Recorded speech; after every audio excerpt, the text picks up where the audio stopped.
तो हेलो बच्चों, this is Mohammad Altamash और आज हम लोग काइनेमेटिक्स के basic to advance lecture series में हम एक्सेलरेशन को कवर करने वाले हैं। तो क्या होता है एक्सेलरेशन? एक्सेलरेशन है क्या, ये आपने शायद कहीं देखा हो। तो लिखा जाता है rate of change of velocity, इसको एक्सेलरेशन बोला जाता है।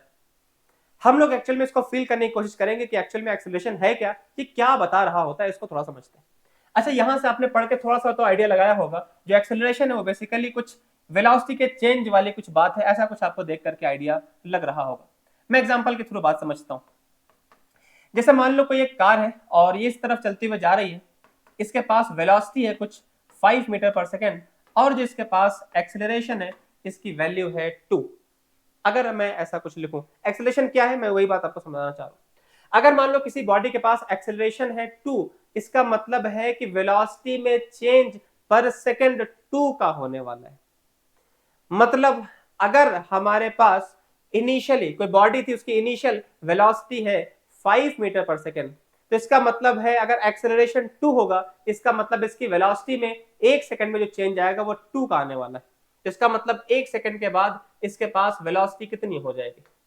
1 सेकंड में जितना एक्सेलरेशन होता है, एक्सेलरेशन बताता है कि वेलोसिटी में चेंज का कितना होगा पर सेकंड। तो एक्सेलरेशन अगर 2 है, इट मींस वेलोसिटी में जो चेंज होगा पर सेकंड वो 2 का होने वाला है। तो पहले अगर इसके पास रफ्तार 5 थी, तो इसका मतलब 2 सेकंड के बाद इसके पास रफ्तार 7 होने वाली। तो 1 सेकंड गुजरेगा, इसकी रफ्तार हमारी 2 बढ़ जाए। उसके बाद और टाइम 1 सेकंड और गुजरेगा, तो 1 सेकंड और गुजरने पर इसकी रफ्तार फिर से 2 बढ़ जाएगी, 9 हो जाएगी। उसके बाद में फिर से मान लो लिख दूं कि अगर 1 सेकंड और गुजरता है, तो 1 सेकंड और गुजरने के बाद इसकी जो रफ्तार है वो 11 हो जाएगी। तो एक्सेलरेशन बेसिकली बताता है कि जो वेलोसिटी हमारी है वो वेलोसिटी पर सेकंड कितने का चेंज लाने वाली है, उसी को हम एक्सेलरेशन बोलते हैं। तो एक्सेलरेशन को मैं इस तरह से लिख सकता हूं।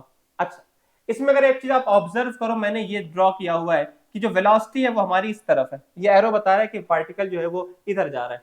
अगर मैं एक्सेलरेशन की डायरेक्शन इस तरफ लिखता हूं, तो एक्सेलरेशन की डायरेक्शन इस तरफ है, इसका मतलब है कि इसकी जो रफ्तार है वो बढ़ती जाएगी। तो 5 से 7, 7 से 9, 9 से 11, इस तरह से 13, फिर उसके बाद 15, इस तरह से वैल्यू बढ़ती चली जाएगी हर एक सेकंड में अगर बात की जाए तो।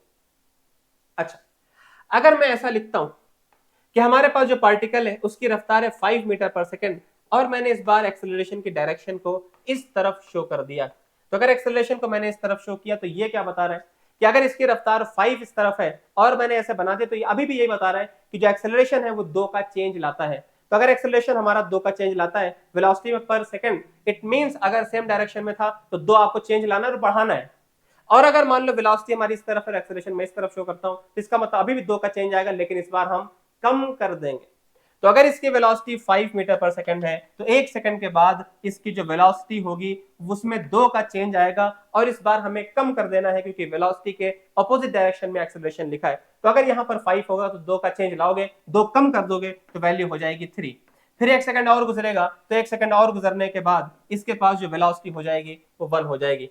उसके बाद हम और अगर वेलोसिटी को और अगर हम आगे बात करें तो एक्सेलरेशन की वैल्यू अगर 2 है तो इसमें और 2 का कम करेंगे तो फिर ये वैल्यू माइनस में हो जाएगी। वो फिर क्या सिचुएशन है उस पर भी हम लोग आएंगे, वो बात भी हम लोग समझेंगे।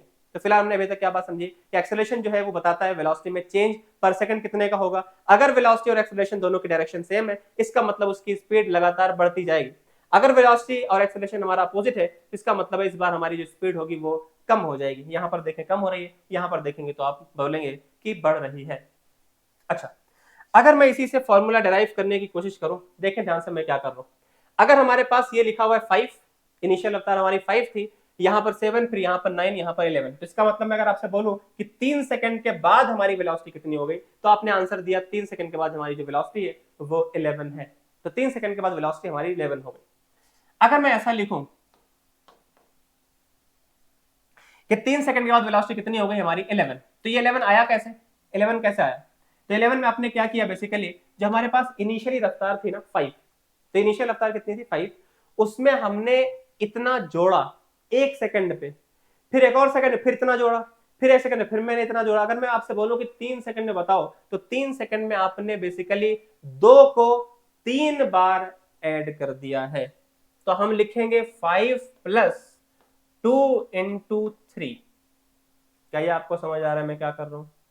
मैंने बोला ये 11 कैसे आया, तो 11 में बेसिकली मैं फॉर्मूला बनाने की कोशिश कर रहा हूं। तो ये क्या लिखा हुआ है, इनिशियल रफ्तार 5, हमने इसमें 2 जोड़ा 7 मिला, फिर 2 जोड़ा 9 मिला, फिर 2 जोड़ा मैंने 11 मिला। तो इसका मतलब मैंने 5 में हमने 2 को 3 बार जोड़ा, मतलब 2 इंटू 3, तो ये हमारे पास इस तरह की वैल्यू बनेगी। अब इसको ऑब्जर्व करो, ये क्या है, तो ये हमारे पास वेलोसिटी, इसको मैंने v लिखा, इसको हम बोलेंगे फाइनल वेलोसिटी। ये हमारे पास जो 5 था ये इनिशियल वेलोसिटी थी, तो मैंने इसको u लिखा।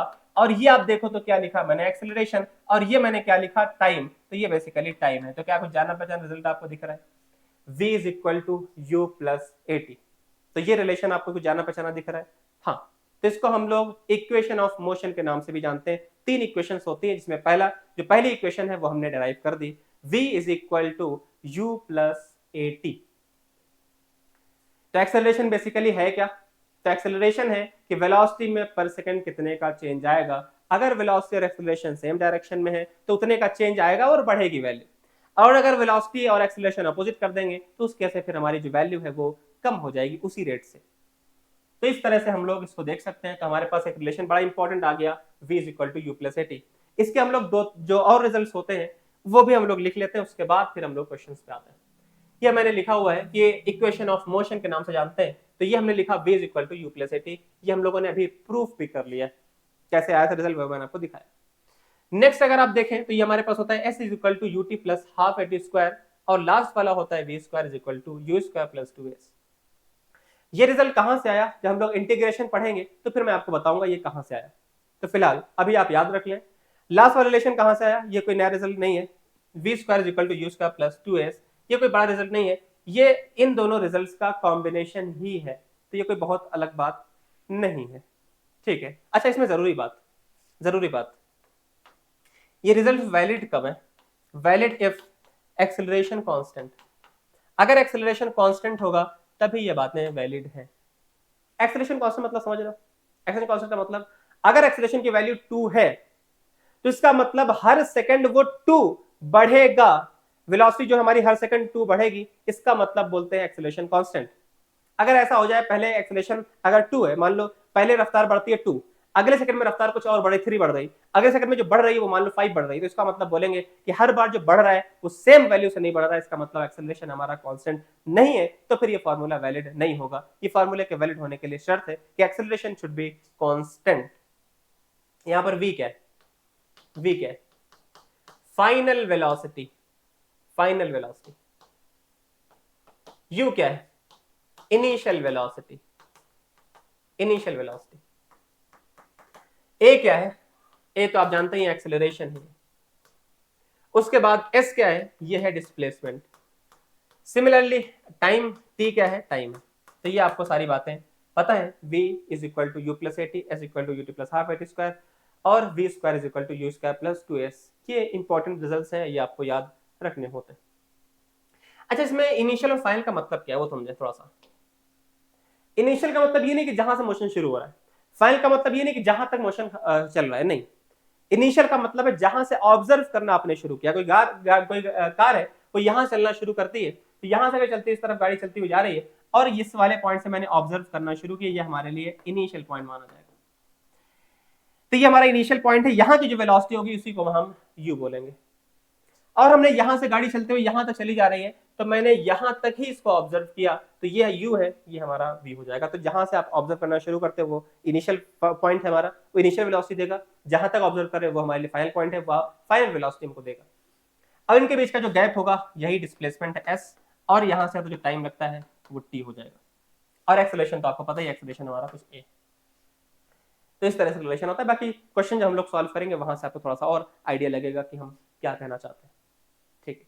तो अगर मैं फॉर्मूले की इस पे अगर डेफिनेशन की बात करूं तो डेफिनेशन आप लिख लेना कॉपी में ऐसे ही, rate of change of velocity, खत्म। है क्या कॉन्सेप्चुअली आप समझ लें कि वेलोसिटी में पर सेकंड का जो चेंज आता है वही एक्सेलरेशन होता है, ठीक है। अच्छा, अब क्वेश्चन के थ्रू कुछ और बातें समझते हैं। जैसे मैं अगर आपसे बोलूं कि कोई गाड़ी है, इस तरफ चलती हुई जा रही है, मान लो 5 मीटर पर सेकंड से, और इसके बाद जो एक्सेलरेशन है a की वैल्यू मान लो 4 है। अच्छा, एक्सेलरेशन की यूनिट क्या होगी, एक्सेलरेशन की यूनिट, तो इसकी यूनिट होती है SI unit, metre per second square. तो एक्सेलरेशन की अगर मैं यूनिट की बात करूं SI unit, SI unit of A, ये वैल्यू होती है मीटर पर सेकेंड स्क्वायर। तो इसकी SI यूनिट हो गई। ठीक, अगर मान लो एक्सेलरेशन की वैल्यू आपको 4 दी गई है, आपसे सवाल पूछा गया फाइंड v एट t इज इक्वल टू 3, ये आपसे पूछा गया। दूसरा सवाल आपसे डिस्प्लेसमेंट पूछा गया है इन 3 सेकेंड्स। 3 सेकंड में बॉडी कितना डिस्प्लेस हुई होगी और 3 सेकंड के बाद इसकी वेलोसिटी कितनी होगी, आपको दोनों बातें बतानी। पहले सवाल के लिए क्या करोगे, फार्मूला यूज करोगे, कॉमन सेंस से करोगे, आपकी मर्जी। अगर मैं कॉमन सेंस यूज करूं तो हम क्या बोलेंगे, जो एक्सेलरेशन जितना होता है इतनी वेलोसिटी पर सेकंड बढ़ जाती है, तो इसका मतलब 1 सेकंड में वेलोसिटी कितना बढ़ेगी, समझने की कोशिश करें। वैसे मैं आपको फॉर्मूले से ही बताऊंगा। अगर आप थोड़ा सा, मैं चाहता हूं कि आपका थोड़ा सा कॉमन सेंस डेवलप हो। अगर आपका कॉमन सेंस थोड़ा डेवलप हो जाता है तो आपके लिए फिजिक्स ज्यादा आसान हो जाती है। फिर आपकी मर्जी होगी, जैसे चाहो क्वेश्चन को घुमाओ, जैसे चाहो सॉल्व करो, बड़ी आसान चीजें हो जाती हैं। लेकिन उसके लिए हाँ, थोड़ा सा आपको कॉमन सेंस डेवलप करना चाहिए, ये हमारा रिकमेंडेशन है। आप कर लेते हैं तो बहुत अच्छी बात है। एक बार आप जरूर सोचें मैं क्या बता रहा हूँ। अगर आपको समझ आता है बहुत अच्छी बात है, नहीं समझ आता है कोई इशू नहीं है, आप फॉर्मूले से करें। फिर आगे चल के कुछ और कॉन्सेप्ट की बात करेंगे, फिर हम थोड़ा सा चाहेंगे आपका कॉमन सेंस डेवलप हो। वहां पर धीरे धीरे करते करते करते करते कभी ना कभी तो आपका डेवलप हो जाएगा। फिलहाल समझे, अगर मैं बोल रहा हूँ एक्सेलरेशन 4 है, इसका मतलब वेलोसिटी पर सेकंड कितनी बढ़ जाएगी, 4 बढ़ जाएगी। क्यों बोल रहा हूँ, क्योंकि वेलोसिटी हमारी इस तरफ है और एक्सेलरेशन भी हमारा इस तरफ है, इसलिए बोल रहा हूँ बढ़ जाएगी। अगर मैं बोल रहा हूँ कि 3 सेकंड का बाद कितनी होगी, तो 3 सेकंड में कितना बढ़ जाएगा, 1 सेकंड में बढ़ेगा 4, फिर 4, फिर 4, तो कितना बढ़ गया 12। तो इसका मतलब है 4 बढ़ेगा 1 सेकंड में, 3 सेकंड में बढ़ के 12 बढ़ जाएगा। तो वेलोसिटी जो हमारी इंक्रीज हो जाएगी वो 12 इंक्रीज हो जाएगी। कितने में, तो रफ्तार हमारे पास थी 5 में अगर आप 12 इंक्रीज कर दोगे तो हमारी वैल्यू हो जाएगी 5 + 12 17। क्या आपको बात समझ आई? ठीक है, अब हम लोग फॉर्मूले से भी देख लेते हैं। v is equal to u plus a t. इस फॉर्मूले में अगर आपको यूज करना है, एक फॉर्मूला यूज करना है, इसके थ्रू आप सॉल्व करना चाहते हो, तो फिर आप क्या करेंगे, देखें आपको अपनी तरफ से एक कन्वेंशन मानना होता है प्लस और माइनस का। आपने इस तरफ लिख दिया प्लस, इस तरफ आपने लिख दिया माइनस। अगर मैं u रखना चाहता हूं तो u तो 5 है, लेकिन 5 को कैसा रखोगे, प्लस या माइनस? तो अगर इस तरफ डायरेक्शन हो तो आप इसको प्लस साइन के साथ लिखना, अगर कोई क्वांटिटी हमारी इस तरफ होगी तो उसके हिसाब से आप माइनस रखना। फिलहाल ये भी आपने प्लस रखा क्योंकि इस तरफ है। एक्सेलरेशन को आप प्लस रखोगे माइनस रखोगे, प्लस ही रखोगे क्योंकि इस तरफ है, तो मैंने इसको 4 प्लस में रख दिया। टाइम की वैल्यू अगर बात करूं तो टाइम हमारा 3 सेकंड है, तो हमारे पास वैल्यू आएगी 5 + 12, ये वैल्यू आ गई 17। इस तरह से आप सॉल्व कर सकते हो फॉर्मूले के हिसाब से। नेक्स्ट, अगर मैं डिस्प्लेसमेंट की बात करूं तो डिस्प्लेसमेंट क्या लिखा जाएगा, डिस्प्लेसमेंट क्या लिखा जाएगा? तो डिस्प्लेसमेंट की वैल्यू आएगी ut + half at square. Formula हमने सेकंड वाला यूज कर लिया, तो u की वैल्यू कितनी है 5, टाइम की वैल्यू कितनी है 3, एक्सेलरेशन की वैल्यू कितनी है 4, और टाइम की वैल्यू फिर से 3 रख दी, उसका स्क्वायर कर दिया। इसको आप सॉल्व कर लोगे तो यहां से आपका आंसर आ जाएगा। तो ये हमारे पास आंसर आ गया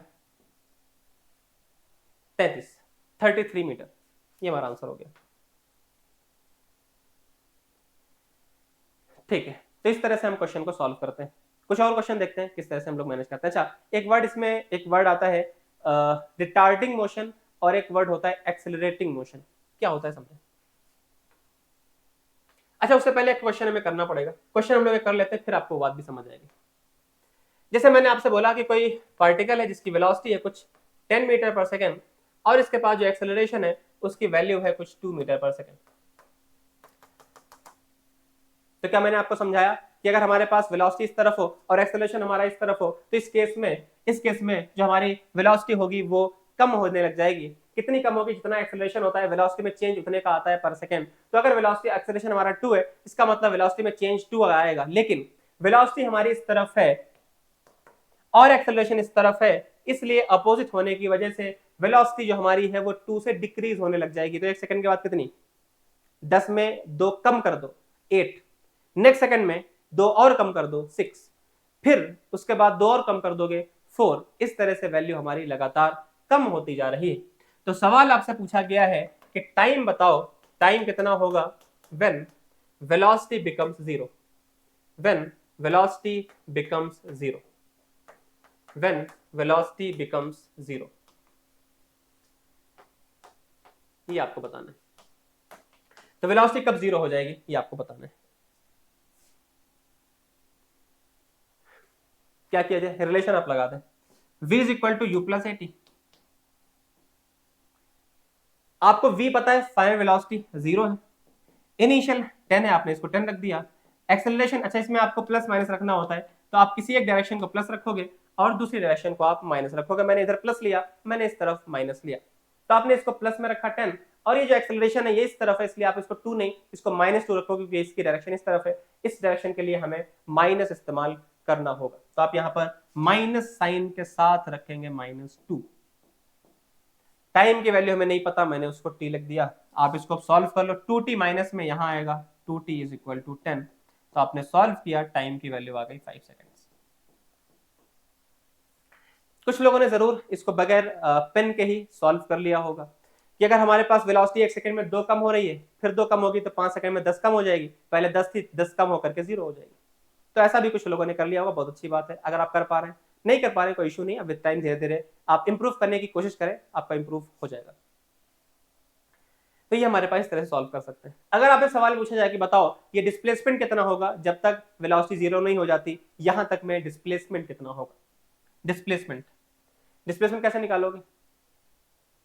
हाँ ठीक है, तो आप सेकंड इक्वेशन भी लगा सकते हो डिस्प्लेसमेंट के लिए, और लास्ट इक्वेशन भी लगा सकते हो डिस्प्लेसमेंट के लिए, क्योंकि वहां होता है v square is equal to u square plus 2as, वहां पर भी s है, डिस्प्लेसमेंट आपको वहां से भी मिल जाएगा। आपकी मर्जी, आप सेकंड लगाओ या आप थर्ड लगाओ, दोनों से आपका आंसर आएगा। ठीक है, अच्छा अगर मैं इसके बाद बात करूं क्या होने वाला है, अगर ये तो आपको समझ आ गया, इसकी वेलोसिटी कम होते होते होते होते होते इसकी वेलोसिटी 5 सेकंड्स में 0 हो गई। अब इसके बाद क्या होने वाला है, अब ये पार्टिकल कहां जाएगा, ये बड़ा केयरफुली आप सुने, समझ लेंगे एक बार तो आपके लिए बाद में बड़ी आसानी रहने वाली है। देखें, एक्सेलरेशन एक्चुअल में है क्या, वो थोड़ा सा और आप समझें। जैसे मान लो इस तरफ वेलोसिटी, कोई गाड़ी इस तरफ जा रही थी और इधर ही एक्सेलरेशन है। एक्चुअल में जो एक्सेलरेशन है वो हमारा फोर्स का बाई प्रोडक्ट है, मतलब फोर्स लगने से एक्सेलरेशन आ रहा होता है। इसका मतलब फोर्स मतलब धक्का, पुश कर रहे हो या पुल कर रहे हो। तो अगर मान लो हमारे पास इस तरफ गाड़ी जा रही थी, आपने उसको उधर ही धक्का दिया, तो अगर उस तरफ ही धक्का देंगे मतलब उस तरफ ही एक्सेलरेशन देंगे, तो ये वाली बॉडी हमारी जो वेलोसिटी थी वो हमारी वेलोसिटी बढ़ने लग जाएगी। तो अगर इसकी रफ्तार इधर थी, आपने इधर ही इसको पुश कर दिया, तो इसकी रफ्तार और ज्यादा होने लग जाएगी, रफ्तार बढ़ती चली जाएगी। ये आपको बिल्कुल समझ आता है। अगर बात करूं कि हमारे पास कोई गाड़ी इस तरफ जा रही थी और मैं इसको यहां से पुश कर रहा हूं, यहां से मैं एक्सेलरेशन दे रहा हूं, तो इसका मतलब क्या होने वाला है समझे। अगर मान लो हमारे पास एक प्लास्टिक की बॉल है हमारे हाथ में, और यहां पर मैंने एक बहुत बड़ा पंखा लगा रखा है, फैन, हवा आ रही, बहुत तेज हवा चल रही है इस तरफ, एकदम आंधी टाइप, तूफान टाइप हवा चल रही है। तो यहां से अगर बहुत तेज हवा चल रही है और हमारे पास प्लास्टिक की बॉल थी यहां पर हमारे हाथ में, इसको मैंने बहुत जोर से इस तरफ फेंका, इस तरफ, तो यहां से पंखा लगा है बहुत बड़ा सा, मैंने यहां से हवा चलाई बहुत ज्यादा, बहुत तेज हवा चल रही है इस तरफ। तो अगर हवा इस तरफ चल रही है, इसका मतलब है फोर्स इधर लग रहा है, मतलब एक्सेलरेशन हमारा इस तरफ ही है। तो एक्सेलरेशन जो होगा वो हमारा इस तरफ है। और जो मैंने प्लास्टिक की बॉल यहां पकड़ी थी, मैंने इसको यहां से ऐसे फेंका, तो अगर इस तरफ मैं इसको फेंकूंगा तो इसकी वेलोसिटी किधर, इस तरफ, तो इसकी वेलोसिटी इधर है और एक्सेलरेशन हमारा इस तरफ है। इस सिचुएशन को ऑब्जर्व करो क्या होने वाला है। तो अगर ये वेलोसिटी जो बॉल है इस तरफ चलती हुई जा रही है, चलती हुई जा रही है, ये वाला जो हवा है इसको धीरे धीरे इसको रोकेगा, रोकते रोकते रोकते रोकते इसकी रफ्तार एक इंस्टेंट पे 0 हो जाएगी। फिर क्या होगा, अब जो हवा है अगर चल ही रही है, हवा लगातार चल रही है, मतलब एक्सेलरेशन लगातार बना हुआ है इस तरफ, तो ये वाली जो प्लास्टिक की बॉल थी वो इस तरफ चलते चलते चलते चलते एक टाइम पे रुकेगी, एक इंस्टेंट के लिए। उसके बाद फिर इस हवा के झोंके के साथ, हवा के साथ साथ ये वाली भी इस तरफ भागना शुरू कर देगी, तो ये वाले का जो मोशन होगा वो इस तरफ वापस चला जाएगी वाली बॉडी। तो पता चला कि जो एक्सेलरेशन अगर किसी बॉडी के पास है अपोजिट डायरेक्शन में, तो ये वाली बॉडी एक हद तक जाती है आगे, फिर उसके बाद ये वाली जो बॉडी है वो पीछे भागना शुरू कर देती है। जब हद तक जाते जाते यहां तक पहुंचेगी तो ऑब्वियसली उस इंस्टेंट पे रुकेगी एक इंस्टेंट के लिए, उसके बाद फिर ये वापस आना शुरू करती है। तो काइंड ऑफ ये सिचुएशन बनती है इस एक्सेलरेशन की वजह से। सही है, यहां तक इतनी बात आप समझ पा रहे हैं? ठीक है, तो आपने मोशन को समझ लिया। अब हम लोग एक क्वेश्चन को देखते हैं। आपसे बोला जा रहा है कोई एक गाड़ी है जिसके पास वेलोसिटी है कुछ 10 मीटर पर सेकंड, इसके पास जो वेलोसिटी है वो 10 मीटर पर सेकंड, और जो एक्सेलरेशन है इसमें वो ए की वैल्यू है 2 मीटर पर सेकंड स्क्वायर, ये एक्सेलरेशन। पहला सवाल आपसे पूछा गया है इन 15 सेकंड, 15 सेकंड के हिसाब से आपको बातें करनी। तो 15 सेकंड के बाद वेलोसिटी कितनी होगी? पहला सवाल, वेलोसिटी आफ्टर 15 सेकंड्स। दूसरा सवाल, डिस्प्लेसमेंट इन 15 सेकंड्स। मैं और भी सवाल इसमें लिखूंगा, अभी पहले एक करके बात करते हैं। अगर मैं आपसे पूछूं, बताओ वेलोसिटी कितनी होगी 15 सेकंड के बाद, तो आई थिंक ये तो आप सॉल्व कर ही लेंगे, आसान बात है। रिलेशन आप लिखेंगे v is equal to u plus a t. U की वैल्यू आपको पता है, यू की वैल्यू आपको दी जा रही है 10, तो आपने 10 को लिखा, कैसे लिखोगे, प्लस या माइनस? तो आप इसको प्लस मान लो, इसको माइनस मान लो, तो डायरेक्शन प्लस हो गई, डायरेक्शन माइनस हो गई, तो आप इसको लिखोगे 10 को प्लस साइन के साथ। एक्सेलरेशन को आप क्या लिखोगे, -2। टाइम आप कितना रखोगे, 15। सॉल्व करोगे तो आपका आंसर आएगा -20 मीटर पर सेकेंड। तो हमारा जो आंसर आएगा वो आएगा -20 मीटर पर सेकेंड। वेलोसिटी में अगर माइनस निकल के आ रहा है, माइनस क्या बताता है? माइनस आपको डायरेक्शन बता रहा है, और 20 उसकी वैल्यू बता रहा है, मैग्नीट्यूड बता रहा है। तो ये माइनस बता रहा है डायरेक्शन, क्योंकि हमने इसको माइनस माना है। इसका मतलब है कि जो पार्टिकल की वेलोसिटी है वो 20 मीटर पर सेकंड है, और वो पार्टिकल उधर होगा। कैसा हो सकता है? बिल्कुल, क्योंकि एक्सेलरेशन अगर इधर होता है तो इस बॉडी का जो मोशन होता है, बॉडी पहले आगे जाती है, उसके बाद फिर बॉडी पीछे चलती हुई जा रही होती है। तो पक्की बात है, जब बॉडी इस तरह वापस आ रही होगी, उसी कहीं पॉइंट पर इसकी रफ्तार 20 होगी। तो ऐसा हो सकता है, सही। डिस्प्लेसमेंट सॉल्व करें। डिस्प्लेसमेंट क्या आएगा, ut plus half A T square. ut plus half A T square, क्या वैल्यू बनेगी? u की वैल्यू कितनी दी गई है, 10। टाइम की वैल्यू कितनी, 15। एक्सेलरेशन की वैल्यू रखोगे आप, क्योंकि एक्सेलरेशन इधर होने की वजह से आप इसको माइनस साइन के साथ रखना, और टाइम की वैल्यू आप रख देना 15। इसको आप सॉल्व करोगे तो ये हो जाएगा -2 to 5, और ये हो जाएगा 150, तो ये आ गया -75 मीटर। तो इसका जो डिस्प्लेसमेंट आ रहा है, डिस्प्लेसमेंट की वैल्यू आ रही है -75। माइनस क्या बता रहा है, अगेन डायरेक्शन। इसका मतलब बॉडी इनिशियली यहां है, और फाइनली बॉडी किधर होगी, इस इससे इधर होगी, कैसे इधर होगी? हाँ सही बात है, इधर होगी, क्योंकि इनिशियली बॉडी यहाँ है और फाइनली बॉडी अगर इधर होगी, तभी तो डिस्प्लेसमेंट हमारा नेगेटिव होगा ना, तभी तो हमारी डायरेक्शन नेगेटिव होगी। तो नेगेटिव के लिए हमें ये माइनस, आप ये माइनस जो साइन है वो आपको नेगेटिव ही बता, माइनस साइन जो है वो आपको डायरेक्शन बता रहा है। मतलब इनिशियली बॉडी यहाँ होगी, फाइनली बॉडी यहाँ कहीं होने वाली है, यहाँ पर बॉडी कहीं होगी, तभी हमारा डिस्प्लेसमेंट जो है वो नेगेटिव बनेगा। ठीक है, आपने क्वेश्चन सॉल्व कर लिया। कुछ और सवाल देखता हूं मैं। अगर मैं आपसे पूछूं कि बॉडी ने डिस्टेंस कितनी कवर की है, डिस्टेंस कवर्ड, डिस्टेंस कवर्ड, तो डिस्टेंस कवर्ड अगर आपको निकालना है तो डिस्टेंस कवर्ड हम डायरेक्टली किसी फॉर्मूले से नहीं निकाल सकते। डिस्टेंस का डायरेक्टली कोई फॉर्मूला एग्जिस्ट नहीं करता है, सिर्फ फॉर्मूले में डिस्प्लेसमेंट होता है, एस यहां पर डिस्प्लेसमेंट है। तो डिस्टेंस कैसे कैलकुलेट करेंगे, फिर हमें क्वेश्चन के नेचर को समझते हुए बात करनी होगी। तो क्वेश्चन का नेचर समझे पहले, क्वेश्चन क्या है। अगर मैं इसको ड्रॉ करूं तो ये कुछ ऐसा चल रहा है, पार्टिकल यहाँ चलना शुरू करता है 10 मीटर पर सेकंड से, ये वाली बॉडी चलते चलते आगे जाती है, उसके बाद बॉडी यहाँ से चलते चलते यहाँ कहीं पहुंच जाती है, इस तरह बॉडी चलती हुई जा रही। इसकी आपको वेलोसिटी पता है, इस तरफ 20 है, और बॉडी इनिशियली यहाँ पर थी, फाइनली बॉडी यहाँ पर है। आपको डिस्प्लेसमेंट भी पता है, डिस्प्लेसमेंट होता है इनिशियल पॉइंट से फाइनल पॉइंट के बीच का गैप। इनिशियल पॉइंट से फाइनल पॉइंट के बीच का जो गैप है वो हमारा डिस्प्लेसमेंट होता है। तो इनिशियली बॉडी यहाँ पर थी और फाइनली बॉडी यहाँ है, तो ये हमारा डिस्प्लेसमेंट होगा। इसकी वैल्यू आपको दी गई है 75, मतलब सॉल्व करके मैंने निकाला था ये 75 माइनस, मतलब इस तरफ होगा। तो बॉडी हमारी इनिशियली इस पॉइंट पर है और फाइनली जो बॉडी होगी वो यहाँ पर पहुंची होगी। सवाल है डिस्टेंस बताओ, डिस्टेंस कैसे निकालें। हाँ, तो डिस्टेंस में थोड़ा सा आपको ये बोलना होगा कि अगर यहाँ से बॉडी चलना शुरू करती है, स्ट्रेट यहाँ तक जाती है, फिर उसके बाद बॉडी यहाँ से यहाँ तक आ रही है, तो अगर हमें ये पता लग जाए कि बॉडी कितना आगे तक गई थी, तो वो लेंथ प्लस ये लेंथ आप ऐड कर दोगे तो आपका आंसर आ जाएगा। अगेन ये थोड़ा मुश्किल सवाल है, कि जो बच्चे नेट की तैयारी कर रहे हैं वो अगर इस बात को नहीं भी समझेंगे तो उनका काम चलेगा, लेकिन जो बच्चे जेई वाले हैं उनको ये सवाल केयरफुली सुनना चाहिए कि डिस्टेंस हम कैसे कैलकुलेट करने जा रहे हैं।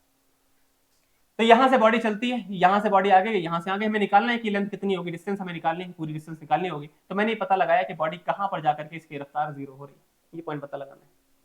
अच्छा, हमने इसको नाम रखा सी पॉइंट। मैं अब ए टू सी अगर मैं डिस्कस करूं, ए टू सी अगर मैं ऑब्जर्व करूं, तो ए टू सी में v कितना है, फाइनल वेलोसिटी 0, इनिशियल वेलोसिटी कितनी है 10, एक्सेलरेशन कितना है -2 क्योंकि एक्सेलरेशन की डायरेक्शन इधर है, सही है।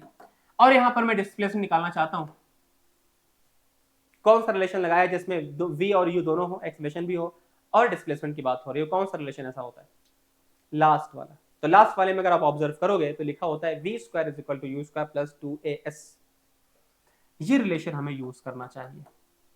तो मैंने लिखा रिलेशन, यहां पर आपने 0 रख दिया, u की वैल्यू आपने रख दी, एक्सेलरेशन की वैल्यू आपने रख दी -2 और डिस्प्लेसमेंट यहां पर आपने s सॉल्व कर लिया, सॉल्व करके आपको ये वैल्यू मिल जाती है 100/4 25 मीटर। तो पता चला जो बॉडी यहां से यहां तक जाती है, ये डिस्प्लेसमेंट, ये वाला जो गैप है ये 25 मीटर है। तो क्या आप बता सकते हो अब कि डिस्टेंस क्या होगी? हाँ, यहां से बॉडी अगर चलना शुरू करती है, यहां तक जाती है, फिर बॉडी यहां तक आ रही है, तो इसका मतलब है ये वाला जो गैप होगा ये 25 मीटर होगा। यहां से यहां तक भी पार्ट ऑब्वियसली 25 ही होगा, यहां से यहां तक तो डिस्प्लेसमेंट है, ये वाला पार्ट 75 था। तो अगर मैं डिस्टेंस लिखूंगा तो डिस्टेंस होता है total distance covered, total path length covered जो भी है। तो यहां से मैं यहां तक गया 25, यहां से यहां तक 25, यहां से यहां तक 75। तो हमारा आंसर लिखा जाएगा 25 + 25 + 75। तो सॉल्व करके हमारे पास आंसर आ गया 125। This is distance covered. एक बार आराम से सोच लें, समझ लें, फिर हम लोग कुछ और बात करते हैं।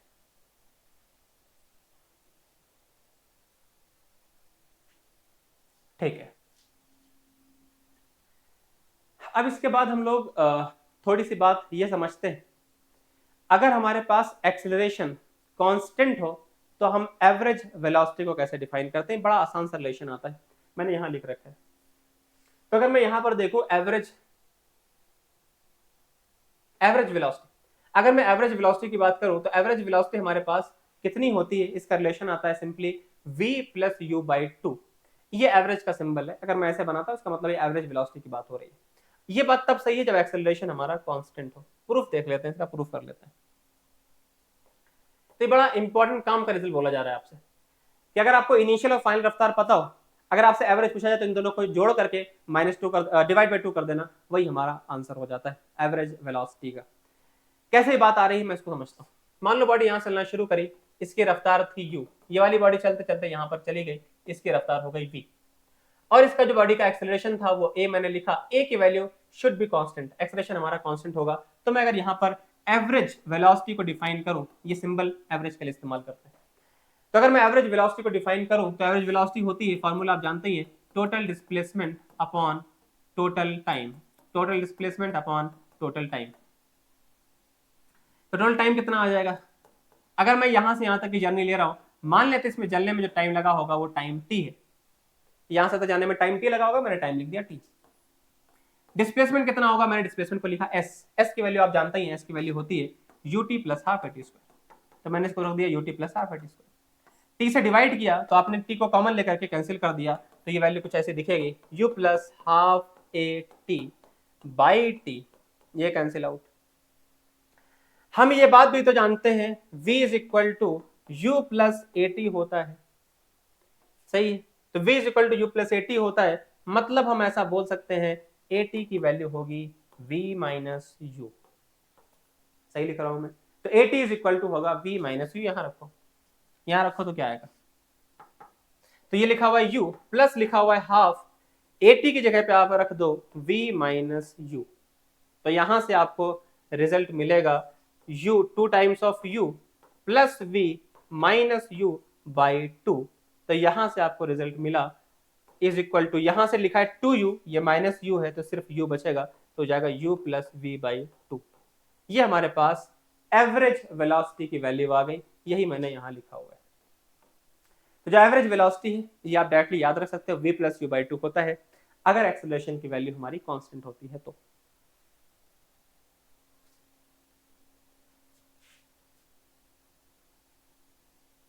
ठीक है, अगर हम लोग एक और क्वेश्चन देखें, इसमें आपसे कुछ पूछा जा रहा है, इनिशियल वेलोसिटी क्या होगी, एक्सेलरेशन क्या होगा, एक्सेलरेशन कांस्टेंट है, सही बात, ठीक है।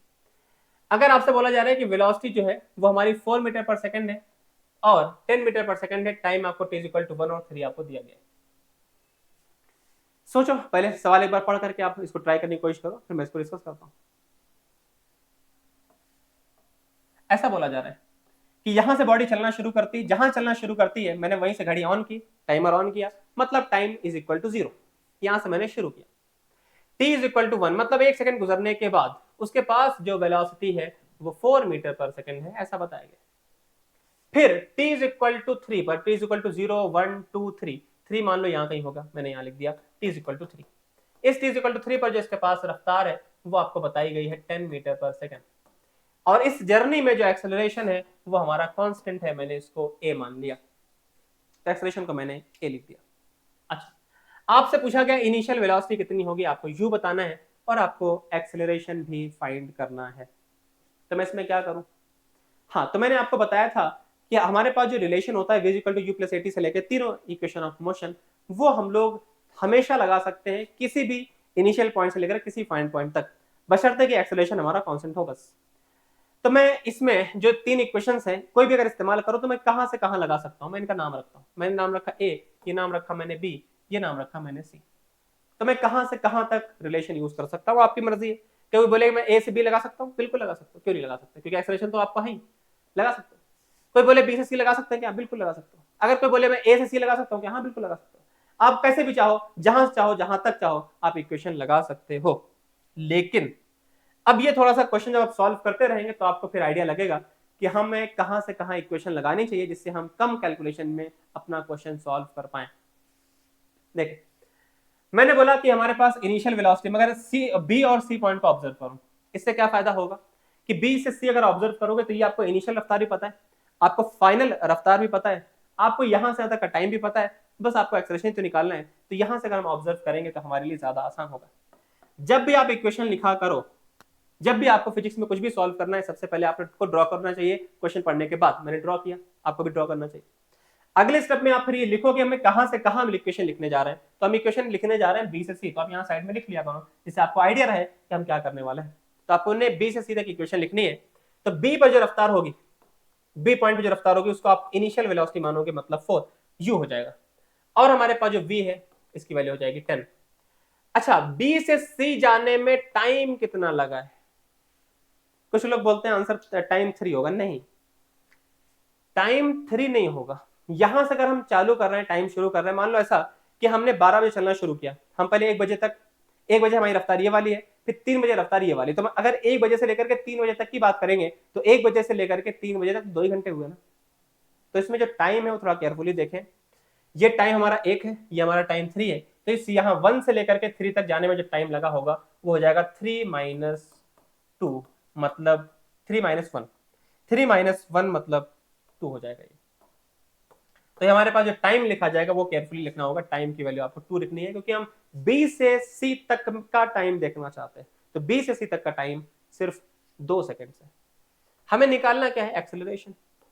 अब आप सोच के बताओ, वी यू टी ए कौन सा रिलेशन लगाऊं मैं?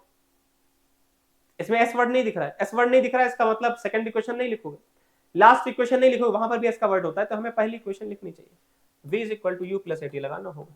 तो आपने लिखा v is equal to u plus a t, v की वैल्यू 10 है, u की वैल्यू 4 है। डायरेक्शन ध्यान रखना, डायरेक्शन इस तरफ है तो मैंने इसको प्लस लिखा हुआ है, इसको माइनस माइनस लिखा हुआ है, सब कुछ हमने प्लस लिख दिया। एक्सेलरेशन को भी मैंने a लिखा प्लस में, और t की वैल्यू हमें 2 आप पता है, 2 मैंने यहां रख दिया। सॉल्व करोगे तो यहां से सॉल्व करके आएगा 10 - 4 6/2 3। तो एक्सेलरेशन की वैल्यू हो जाएगी 3 metre per second square. Acceleration हमारा आ गया 3 मीटर पर सेकंड स्क्वायर। तो इस तरह से हमने बी से सी में इक्वेशन लिखी, हमने एक्सेलरेशन को फाइंड आउट कर लिया। सही है, एक पार्ट हमारा हो गया। दूसरा आपसे क्या बोला जा रहा था?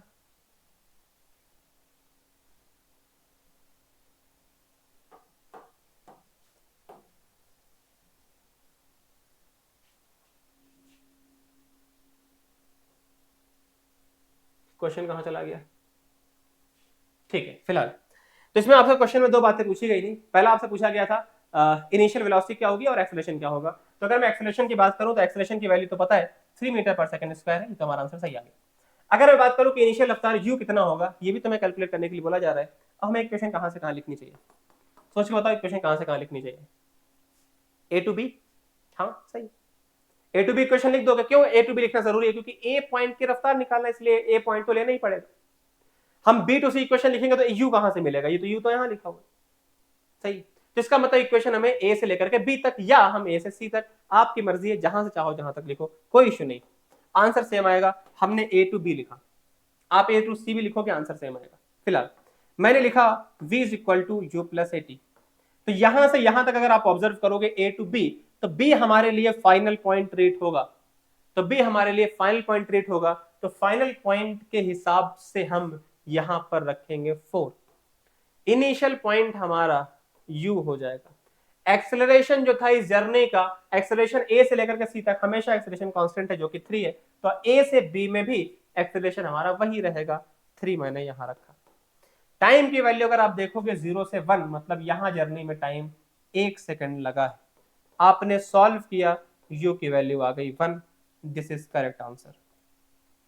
तो इस तरह से हम क्वेश्चंस को सॉल्व कर रहे होते हैं, तो इस तरह से आपको क्वेश्चन सॉल्व करना होता है, सही, ठीक है। अब हम लोग थोड़ी सी बात रिटार्डेशन को भी समझ लेते हैं। ये वर्ड आपने लिख लेना है। एक वर्ड होता है रिटार्डिंग मोशन,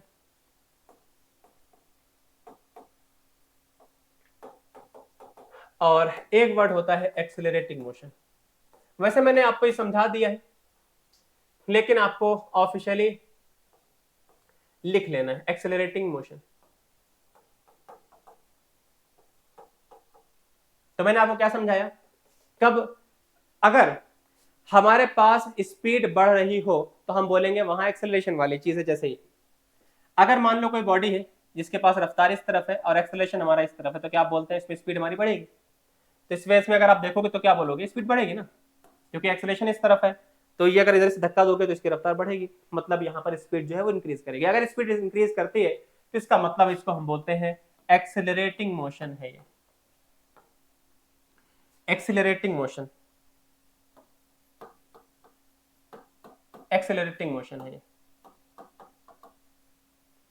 और अगर ऐसा हो जाए, अच्छा अगर मैं ऐसे बात करूं कि मैंने वेलोसिटी इधर बनाई और एक्सेलरेशन भी मैंने इधर बना दिया, वेलोसिटी इधर एक्सेलरेशन भी इधर, तो बात तो वही हो गई ना कि गाड़ी अब इधर जा रही है, गाड़ी इधर जाएगी, इधर धक्का मारोगे, तो अगर इधर ही आप धक्का लगाओगे इसका मतलब है कि अभी भी इसकी स्पीड तो बढ़ेगी। इसका मतलब ये केस हो या ये केस हो, दोनों केस में जो हमारी स्पीड है, क्योंकि स्पीड इस तरफ है, एक्सेलरेशन इस तरफ, आप इधर धक्का दे रहे हो, इस तरफ ही धक्का दोगे तो ऑब्वियसली इसकी स्पीड बढ़ेगी। स्पीड बढ़ेगी तो हम इसको एक्सेलरेटिंग मोशन बोलेंगे। अगर ऐसा हो जाए वेलोसिटी इस तरफ, एक्सेलरेशन इसके अपोजिट, वेलोसिटी इस तरफ, एक्सेलरेशन इसके अपोजिट, तो अगर वेलोसिटी और एक्सेलरेशन अपोजिट डायरेक्शन में होते हैं तो इसको हम इसमें हम बोलेंगे कि जो स्पीड है वो हमारी डिक्रीज करेगी। तो इस केस में हमारी जो स्पीड है वो कम होगी। अगर मान लो ये 100 से जा रहा है और मान लो एक्सेलरेशन हमारा है कुछ 10, तो ऑब्वियसली 1 सेकंड में 10 कम हो जाना है, तो यहाँ पर कम होगी वैल्यू। सिमिलरली यहाँ पर भी गाड़ी इस तरफ जा रही है, एक्सेलरेशन हमारा इस तरफ है, तब भी बात तो सेम ही, ठीक है। तो यहाँ पर अगर देखें तो स्पीड हमारी कम हो रही है, तो इसको हम बोलेंगे रिटार्डिंग मोशन, रिटार्डिंग मोशन। तो इस केस में हम रिटार्डेशन वर्ड इस्तेमाल करते हैं। तो रिटार्डेशन वर्ड मतलब जब हमारी स्पीड कम हो रही हो तो उसको हम रिटार्डेशन बोलते हैं। रिटार्डेशन में एक्सेलरेशन की डायरेक्शन किधर शो करते हैं, वेलोसिटी के अपोजिट रिटार्डेशन बोला जाता है, सही, ठीक है। कुछ लोग ऐसा बोल देते हैं कि रिटार्डेशन का मतलब है नेगेटिव एक्सेलरेशन, गलत बात। एक्सेलरेशन नेगेटिव नहीं, नेगेटिव पॉजिटिव तो कुछ भी हो सकता है। अगर मैं इसको प्लस लिखता हूं, इस तरफ को माइनस लिखता हूं, तो यहाँ पर तो एक्सेलरेशन नेगेटिव है, एक्सेलरेशन नेगेटिव दिख रहा है, इसका मतलब ये नहीं रिटार्डेशन है। वेलोसिटी और एक्सेलरेशन दोनों ही नेगेटिव है, इसका मतलब दोनों की डायरेक्शन सेम है। तो डायरेक्शन अगर सेम होगी तो एक्सेलरेशन होगा, एक्सेलरेटिंग मोशन होगा। अगर वेलोसिटी और एक्सेलरेशन अपोजिट डायरेक्शन में होंगे तो बॉडी यहाँ पर रिटार्ड करेगी, उसकी स्पीड कम होगी। तो एक्सेलरेशन पॉजिटिव नेगेटिव बोलना टेक्निकली सही नहीं है, जो सही बात है वो मैंने आपको समझा दी है। अगर वेलोसिटी और एक्सेलरेशन अपोजिट डायरेक्शन में है तो उसको हम रिटार्डेशन कंसिडर करेंगे, रिटार्डिंग मोशन बोलेंगे। क्वेश्चन सॉल्विंग तरीका आपको समझ आ गया है, ये क्वेश्चन आप ट्राई कर लेना। अगले सेशन में हम लोग कुछ और क्वेश्चंस करने वाले हैं इस टॉपिक से रिलेटेड, ठीक है। तो आज के लिए इतना है।